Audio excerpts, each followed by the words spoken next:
Hello, everyone. It's been a while.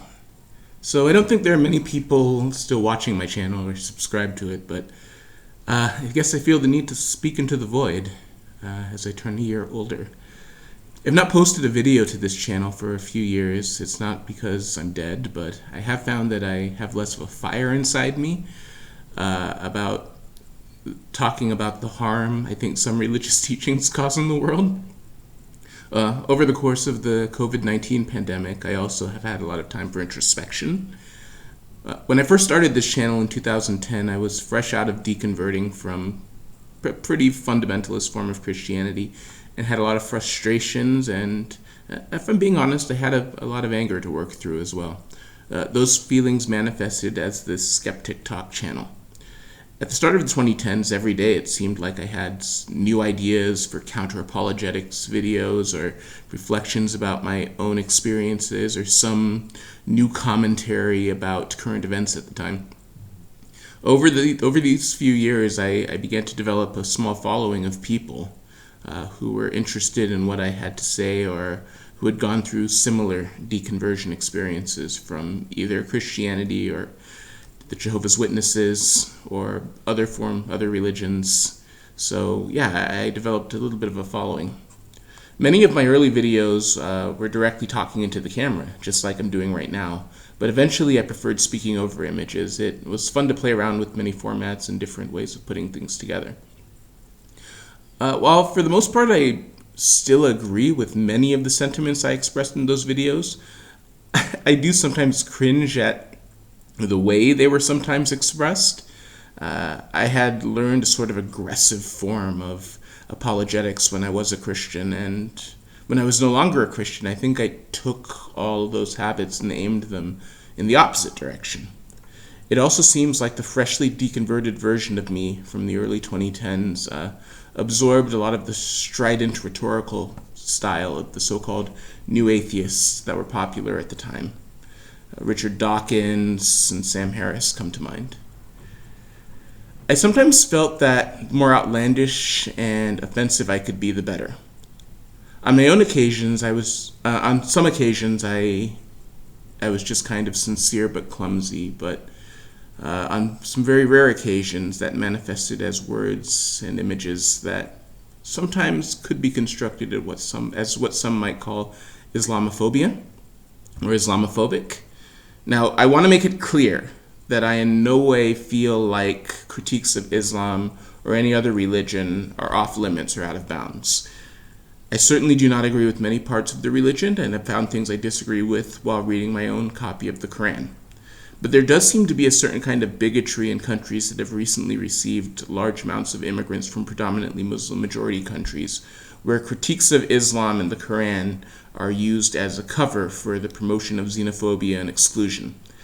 I always tried to make the distinction between Islam and people who come from countries where it is the majority religion. But if I contributed to the marginalization of Muslims in any way, or the promotion of xenophobia against Muslims in any way, I'm sorry. That was not my intention. So, yeah, I think I've grown a little bit in that area. There are some things I'm proud of, though. I still think that my videos, my one video I made in 2015 about why not taking Genesis literally causes problems for Christian theology is valid. My videos related to the Bill Nye versus Ken Ham creation debate in 2014 was very thoughtful. I'm kind of proud of that. And I've recently begun to revisit some of the creationist ideas I was exposed to and believed as an adolescent. And I think it put me in a unique place to deconstruct some of the flawed logic in many creationist arguments. The fact that I was so enmeshed in that, particularly in my early teens. Not too long ago, I even had a former classmate from the private evangelical high school that I went to tell me that some of the stuff I posted on my social media, particularly an Aaron Ra video that critiqued or debunked Noah's Ark, or the story of Noah and the global flood, that person said that video helped them deconvert, or it set them on the path to deconverting from Christianity. And that, I don't know, I felt a little bit of pride in that.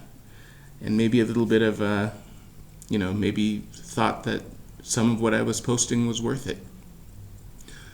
Some of my vegan videos also hold a special place in my heart, though I think I'm less outspoken about my veganism than I was then, too. I'm still vegan, but I just don't talk about it as much as I probably would have in my mid to late 20s. Some of my discussions with open-air preachers, I think, were still constructive and relatively free of insults and ad hominems, so I'm happy about those. I'm glad that I got to share my videos from both Reason rallies with my audience, though again, I sometimes cringe at some of the zealotry of my younger self.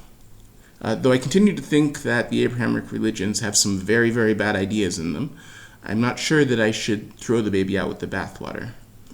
For example, just because Christianity's ideas about sexuality may have stunted my emotional and psychological growth growing up, there can still be some wisdom, I think, and to be gleaned from parables like the story of the Good Samaritan, or understanding the story of the Nativity as a story of a family fleeing political violence in their own country. How different would American Christianity be if it focused on that instead of public nativity scenes every December? I have also started to wonder if there is a place for spirituality in my life that is not based on a literal reading of the Bible.